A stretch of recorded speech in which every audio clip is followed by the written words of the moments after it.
Good morning students and welcome to Chemistry Zone with Pragya.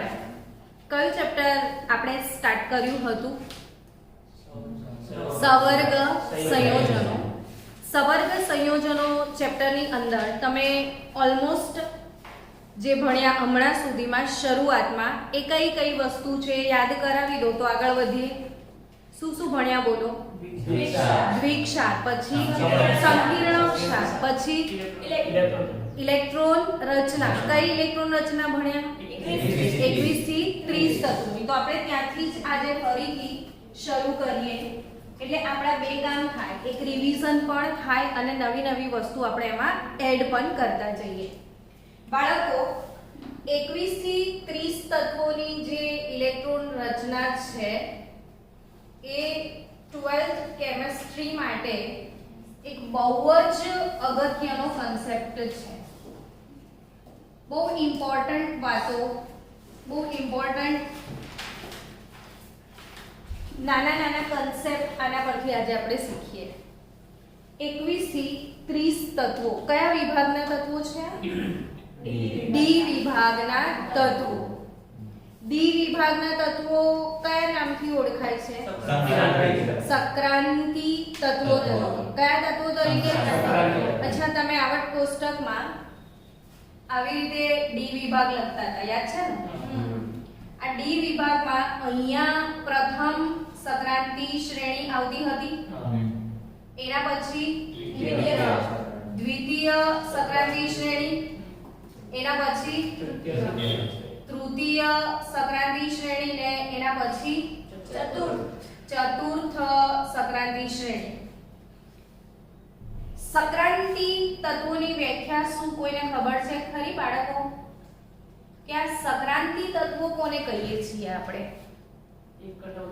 તો કે obviously હમણાં જ મેં એવું કીધું કે જે ડી વિભાગના તત્વો છે ને એ સક્રાંતિ તત્વો. તો ડી વિભાગના તત્વો કોને કહેવાય?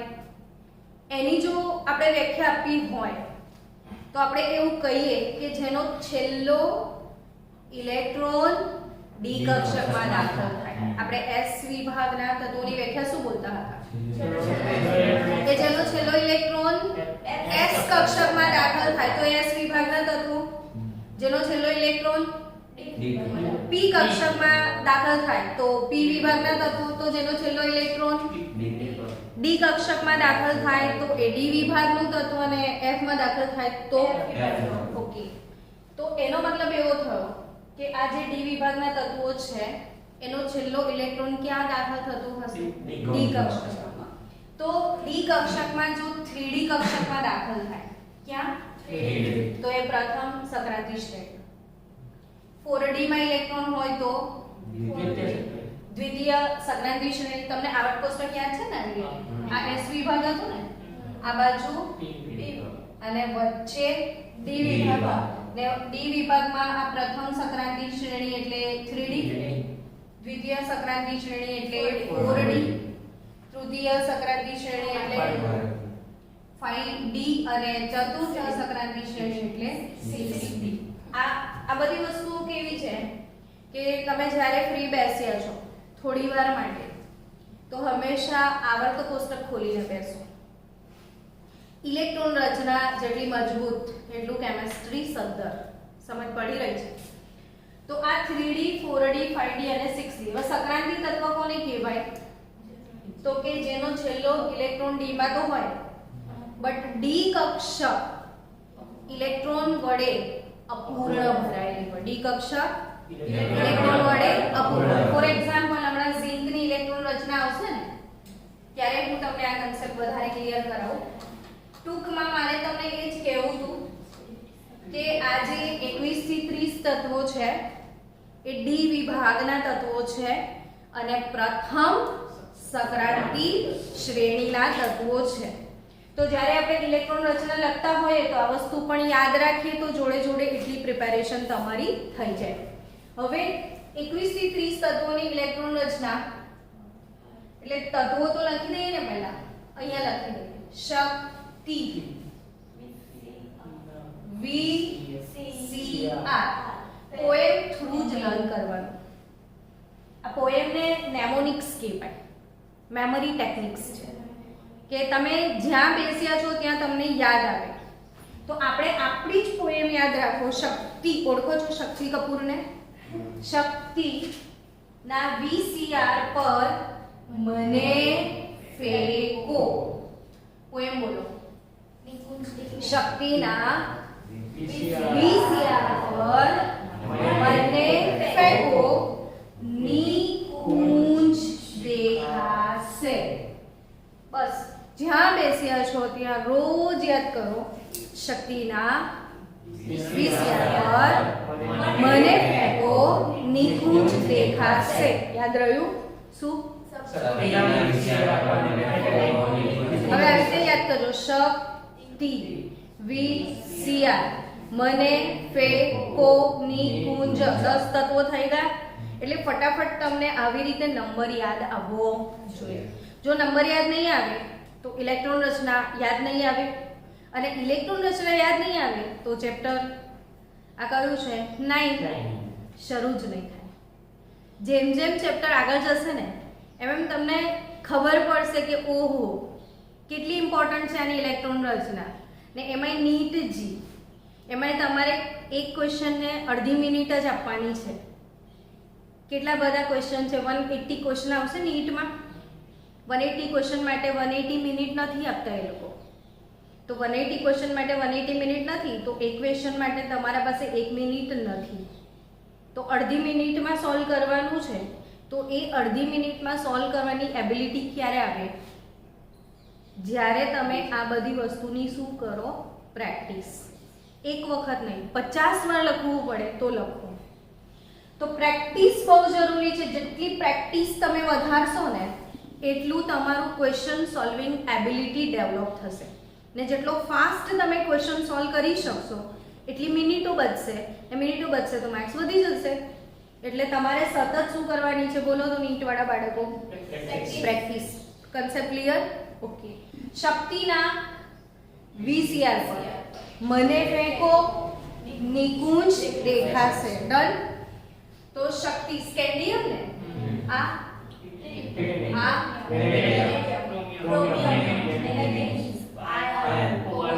નિકલ, કોપર અને ઝિંક. તો આ બધામાં શું લખી દેવાનું? આર્ગન. આર્ગનનો પરમાણુ ક્રમાંક ખબર છે ખરી ને? 18. એ બી ખબર હોવી જોઈએ કે આર્ગન એટલે કયો નંબર? 18. 18 ઇલેક્ટ્રોન તો થઈ જ ગયા.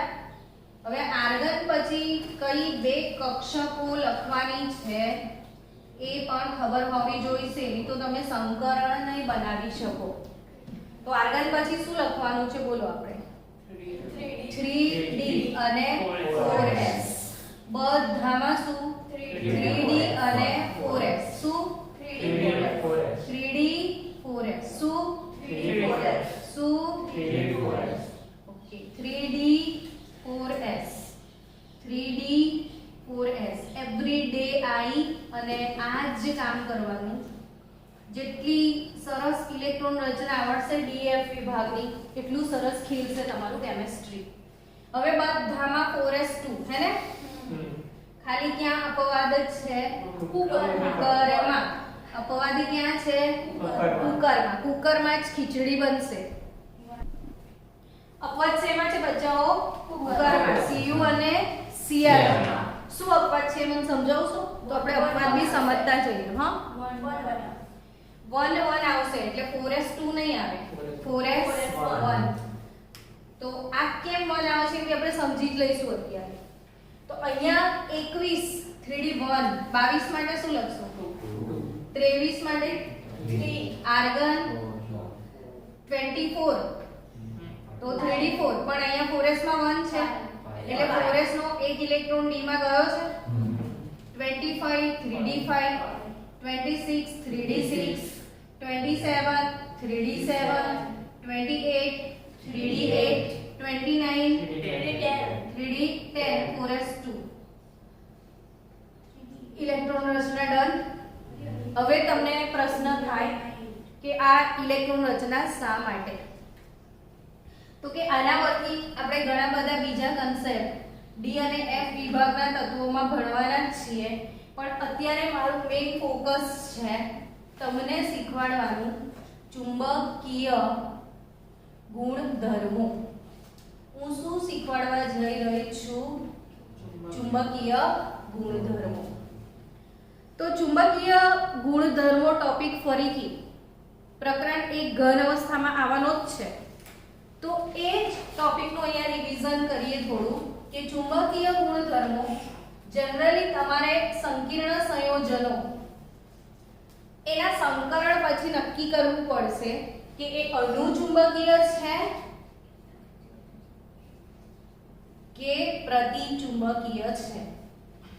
આ જ વસ્તુ તમે આણ્વીય કક્ષક ચિતાર ભણ્યા હતા ત્યારે પણ ભણ્યા હતા, યાદ છે કે અનુચુંબકીય અને પ્રતિચુંબકીય. તો શું છે અનુચુંબકીય? સમજાવશો મને?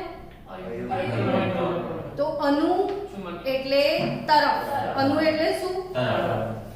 કોઈક વસ્તુ તમે ચુંબક લઈને ફરી રહ્યા છો ને તમે ઘણી બધી વસ્તુઓ સાથે ચુંબકને આમ ટ્રાય કરશો અડાવવાનું, તો ઘણી બધી વસ્તુ ચુંબકથી નહીં આકર્ષાય અને અમુક વસ્તુ આકર્ષાય. જેમ કે શું? તો કે લોખંડ. જો લોખંડ હશે ને તો ચુંબક ને લોખંડ વચ્ચે શું થશે? તો લોખંડ પૂરેપૂરું ચુંબક તરફ આકર્ષાય. એટલે કોઈ પદાર્થને સમજો, કોઈ પદાર્થને તમે ચુંબકીય ક્ષેત્રમાં મૂકો છો. આજુબાજુ શું છે? ચુંબકીય ક્ષેત્ર. ને તમે એમાં પદાર્થને મૂકો છો તો એ પદાર્થ કોના તરફ ભાગે છે? ચુંબક તરફ. પદાર્થ કોની તરફ ભાગે છે? ચુંબક તરફ. તો એ શું કહેવાય? અનુચુંબકીય. એટલે જે ચુંબક તરફ આકર્ષાય એ અનુચુંબકીય. તો કોણ પ્રતિચુંબકીય હશે? બોલો. તો કે જે ચુંબક તરફ ન આકર્ષાય. Concept clear? કોણ અનુચુંબકીય? જે ચુંબક તરફ આકર્ષાય. કોણ પ્રતિચુંબકીય? તો જે ચુંબક તરફ ના આકર્ષાય. સમજી રહ્યા છો? જે ચુંબક તરફ ના આકર્ષાય એ પ્રતિચુંબકીય અને જે ચુંબક તરફ આકર્ષાય એ અનુચુંબકીય. હવે પ્રશ્ન થાય કે મેડમ ચુંબક તરફ એ આકર્ષાય કે નહીં આકર્ષાય એ કેવી રીતે ખબર પડશે? અમને થાય ને એવું? હા કે ના? બોલો તો મને બી ઉત્સાહ આવે. હા, એવું થાય છે ને? હા. તો જે ચુંબક તરફ આકર્ષાય એ કોણ હોઈ શકે? તો મેં શીખવાડેલું છે અ થી અ. અ થી અ મતલબ જેનામાં શું હોય? અયુગ્મિત ઇલેક્ટ્રોન હોય. જેનામાં શું હોય? એ જ અનુચુંબકીય. શું શીખવાડેલું છે? અ અ અ એટલે અયુગ્મિત ઇલેક્ટ્રોન, તો અનુચુંબકીય. એવું જ કેમેસ્ટ્રીમાં મેં બીજું અ બી શીખાયેલું છે. અધાતુ નો ઓક્સાઇડ એસિડિક હોય. આવું શીખાયેલું છે ને કે અધાતુ નો ઓક્સાઇડ કેવો? એસિડિક. કાર્બન અધાતુ છે તો એનો ઓક્સાઇડનો સ્વભાવ કેવો હોય? એસિડિક. તો જ્યારે યાદ આવે ત્યારે એટલા માટે કહી દઉં છું કે તમારે પેલું મેમરાઇઝ ને પ્રેક્ટિસ થતી થાય. તો આ અનુચુંબકીય એટલે જે ચુંબક તરફ આકર્ષાય. કોણ આકર્ષાય? તો જેની પાસે શું હોય? અયુગ્મિત ઇલેક્ટ્રોન. હવે અયુગ્મિત ઇલેક્ટ્રોન એટલે શું એ તો ખબર છે ને? કોને કહેવાય અયુગ્મિત ઇલેક્ટ્રોન? કક્ષામાં એકલો સિંગલ વાળો કન્સેપ્ટ. તો એ અયુગ્મિત ઇલેક્ટ્રોન. હવે કોણ પ્રતિચુંબકીય હોય? યુગ્મિત. તો કે જેમાં બધા જ ઇલેક્ટ્રોન કેવા હશે? યુગ્મિત હોય. હવે બાળકો અયુગ્મિત ઇલેક્ટ્રોન હોય પટ્ટી કેવી હોય? અનુચુંબક. એટલે ચુંબક તરફ આકર્ષાય. પણ ક્વેશ્ચન એ થાય કે કોઈકની પાસે એક અયુગ્મિત છે. જેમ કે હું દેખો સ્કેન્ડિયમની વાત કરું તો સ્કેન્ડિયમની ઇલેક્ટ્રોન રચના શું એવું કહો? 3d1. તો d ની અંદર એક અયુગ્મિત ઇલેક્ટ્રોન છે. ટિટેનિયમની વાત કરું તો d ની અંદર કેટલા અયુગ્મિત ઇલેક્ટ્રોન છે? 2 છે. વાત કરું તો 3. હવે તમારા મનમાં શું દ્વિધા ઉદ્ભવે એ સમજાવો કે મેડમ તમે કેવું કીધું કે જેમાં અયુગ્મિત ઇલેક્ટ્રોન હોય પાર્ટી કેવી હોય અનુચુંબકીય. એટલે બીજો ક્વેશ્ચન પેદા થાય કે આની જોડે 1 છે, આની જોડે 2 છે, આની જોડે 3, વળી આની જોડે 3 છે ને, તો આની જોડે કેટલા હશે? 6 થઈ જશે. ફોરેસ માં બી એક જ છે. ક્રોમિયમ છે ને, જો ક્રોમિયમ માં લખું ને તો 3d5 1 2 3 4 5 ને ફોરેસ માં બી એક જ. તો કેટલા અયુગ્મિક થયા? 6. સમજી રહ્યા છો? તો આની પાસે 1, આની પાસે 2, આની જોડે 3, આની જોડે 6. તો આ અનુચુંબકીય, આ અનુચુંબકીય, બધા અનુચુંબકીય. તો શું પ્રશ્ન થાય કે આ બધામાં વધારે અનુચુંબકત્વ કોના પાસે? હેલો, સમજી રહ્યા છો? જો એક બીજી વાત કહું કે આ આખી દુનિયા એમાંથી 2 ક્ષેત્ર ગાયબ થઈ જાય ને તો દુનિયા હલી જાય. એ બે કયા ક્ષેત્ર? એક વિદ્યુતીય ક્ષેત્ર અને બીજું ચુંબકીય ક્ષેત્ર. અને વિદ્યુતીય ક્ષેત્ર અને ચુંબકીય ક્ષેત્ર બંને સાથે હોય એ વિદ્યુત ચુંબકીય ક્ષેત્ર. સમજ્યા? તો વિદ્યુત ચુંબકીય ક્ષેત્ર આ દુનિયામાં કોના લીધે આવ્યું એ કોઈને ખબર છે? ઇલેક્ટ્રોનના લીધે. કોના લીધે આવ્યું? ઇલેક્ટ્રોન. કેમ કે ઇલેક્ટ્રોન એવો કણ છે જે પોતાની જોડે કંઈક લઈને જન્મ્યો છે, એ વીજભાર. આ વીજભાર કોણ લઈને આવ્યું છે દુનિયામાં? ઇલેક્ટ્રોન. હવે વિચારો ઇલેક્ટ્રોન ના હોત તો વિદ્યુતીય ક્ષેત્ર હોત ખરું? ના હોત ને. તો વિદ્યુતીય ક્ષેત્ર કોના લીધે ઉદ્ભવે છે? ઇલેક્ટ્રોન. કેમ? તો કે ઇલેક્ટ્રોન પોતાની જાતે જન્મજાત શું લઈને આવ્યો છે? વીજભાર. શું લઈને આવ્યો છે? કેટલો છે ખબર છે જોડે? 1.6022 ગુણ્યા 10⁻19 કુલમ. આ માનો સાયન્સનો વિદ્યાર્થી હોય ને, એ બી પ્રજ્ઞા મેડમ જોડે ભણ્યો હોય ને તો ફટ લઈને બોલે ઇલેક્ટ્રોન પર કેટલો વીજભાર? તો કોમન એમ -1.6022 ગુણ્યા 10⁻19 કુલમ વીજભાર કોના પર છે? ઇલેક્ટ્રોન. એક જ ઇલેક્ટ્રોન.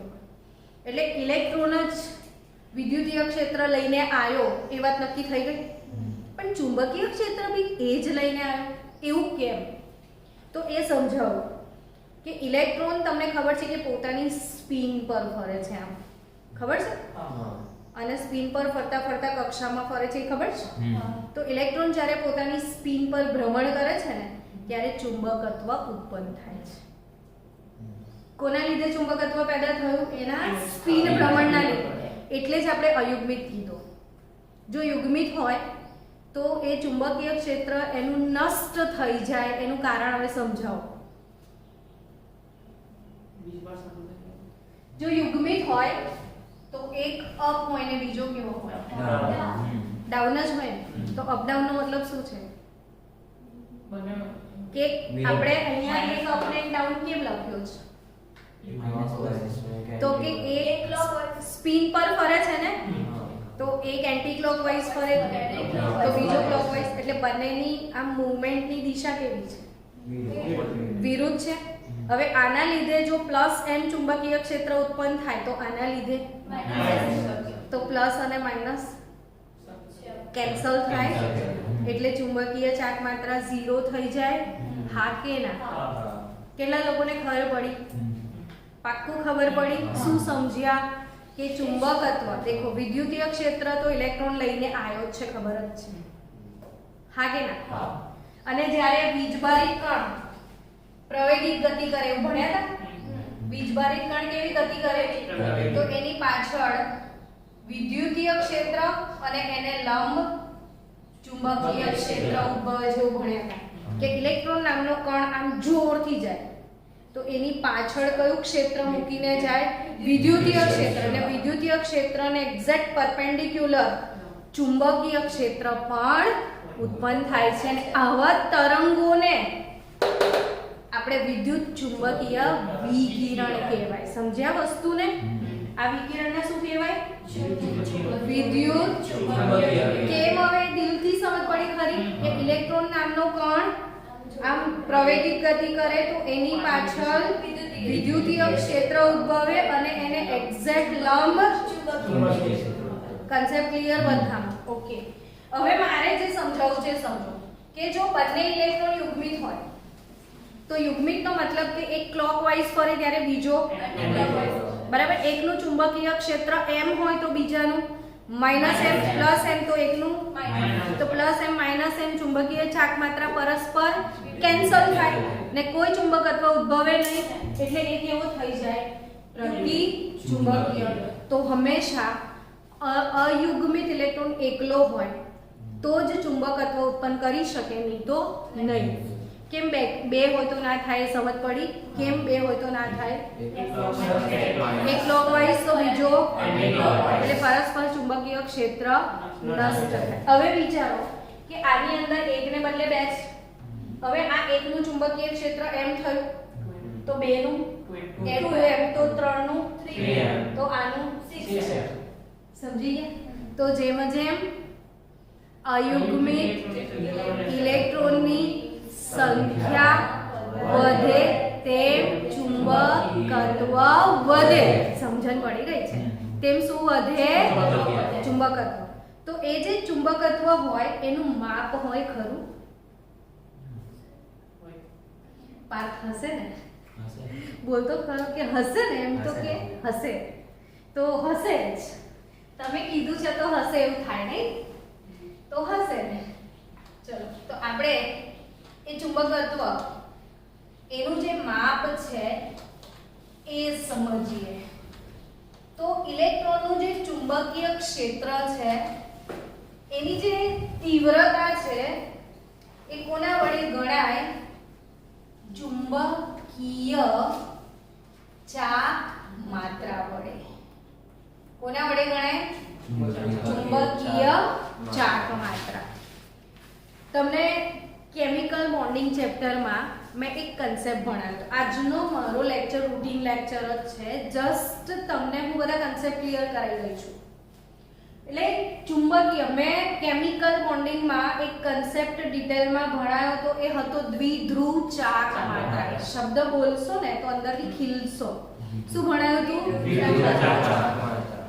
એ વસ્તુ ત્યારે શું શીખાઈ ગઈ કહું જો કે HCl ધ્રુવીય બંધ છે, HF ધ્રુવીય બંધ છે, HI ધ્રુવીય બંધ છે, પણ દરેકની ધ્રુવીયતા શું સરખી હશે?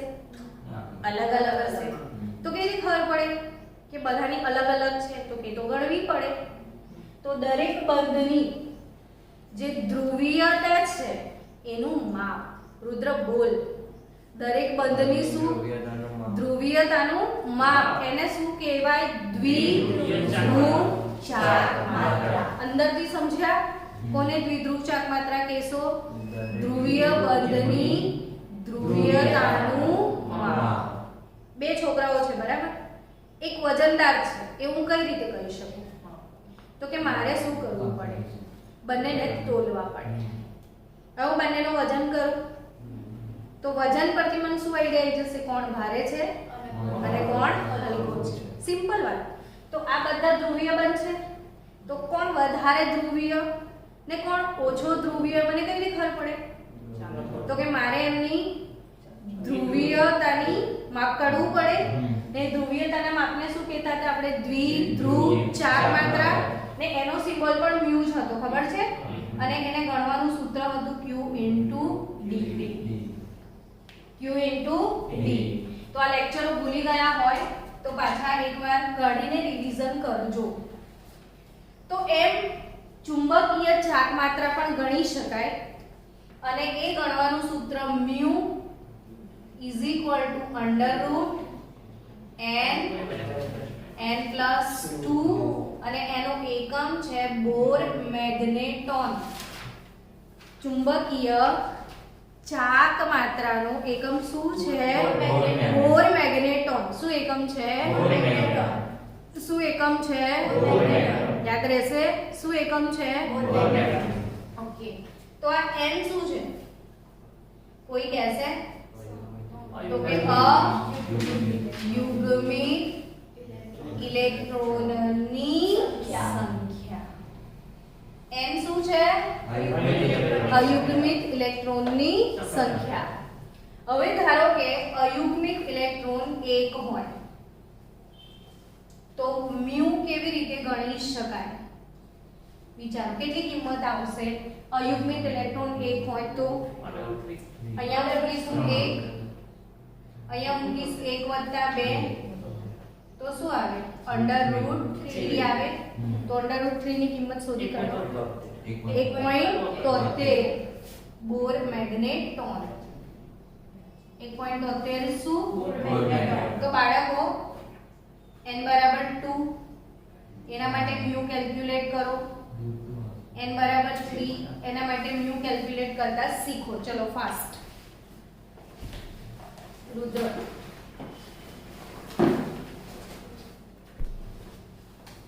ચલો સ્ટુડન્ટ્સ તમે કેલ્ક્યુલેટ કર્યું.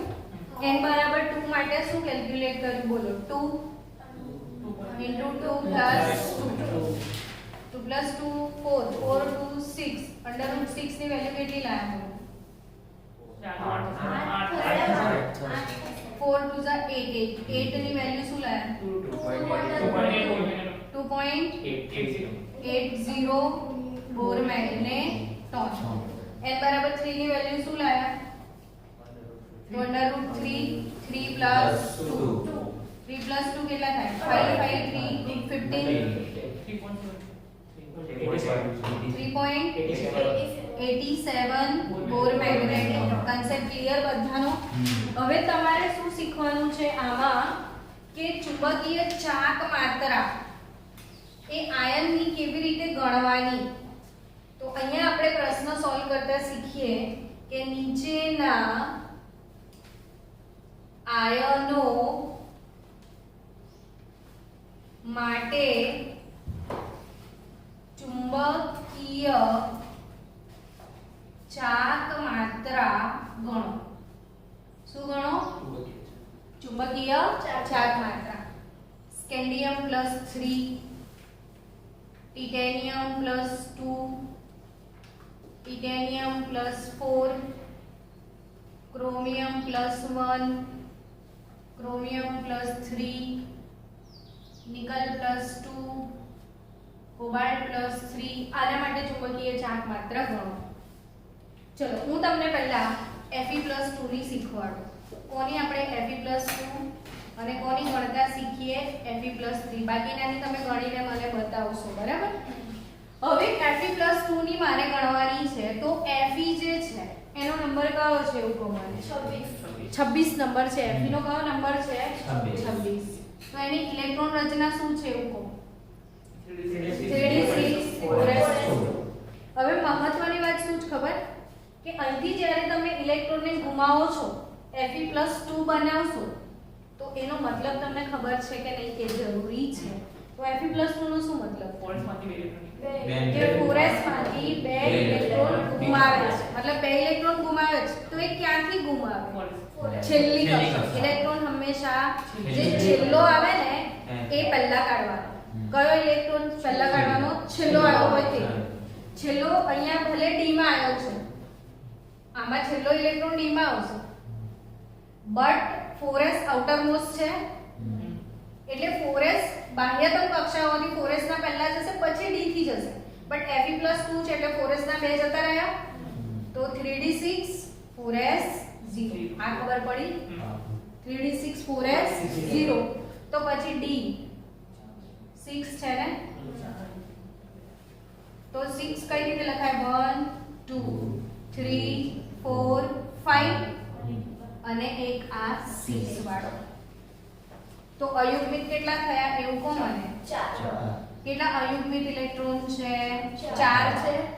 તો ચુંબકીય ચાક માત્રા μ બરાબર 4 4 + 2. તો 4 + 2 6 4 24 તો કેટલું આવશે બોલો? 4.90 બોર મેગ્નેટોન આવશે. કેટલું આવશે વર્ગમૂળ 4.90 બોર મેગ્નેટોન. આ જે 4.90 આવ્યું એ 4 અયુગ્મિત ઇલેક્ટ્રોન માટે આવ્યું. તમે એક વસ્તુ નોટિસ નહીં કરી, એક હશે ને તો 1 પોઈન્ટ સમથિંગ જ આવશે, 2 માટે આન્સર 2 પોઈન્ટ સમથિંગ, 3 માટે આન્સર 3 પોઈન્ટ, તો 4 માટે આન્સર 4 પોઈન્ટ સમથિંગ જ આવશે. તો એ પણ એક યાદ રાખી લો. તો આ થઈ ગયું કન્સેપ્ટ ક્લિયર બધાનો. તો એવી જ રીતે આ Fe3 માટે ગયો. Fe3 માટે કેટલું થશે? Fe+3. તો Fe+3 નો મતલબ શું થાય કે 4s ના 2 અને d નો 1 એટલે 3d5 આવશે. હવે d5 આવે તો d માં તો 5 પેટા પ્રકાર છે, ખબર છે ને બધાને? તો 1 2 3 4 5 થાય. થયું? તો 5 અયુગ્મિત ઇલેક્ટ્રોન છે. હા કે ના? તો સૂત્ર કયું વાપરવાનું છે ચુંબકીય ચાર્જ માત્રા માટે? √n + 2 બોર મેગ્નેટોન. તો તમે n બરાબર 5 મૂકી દો ને 5 + 2 7 5 35 5.92 કે એવું આવશે તમારો આન્સર. 5.92 લઈ આવશે.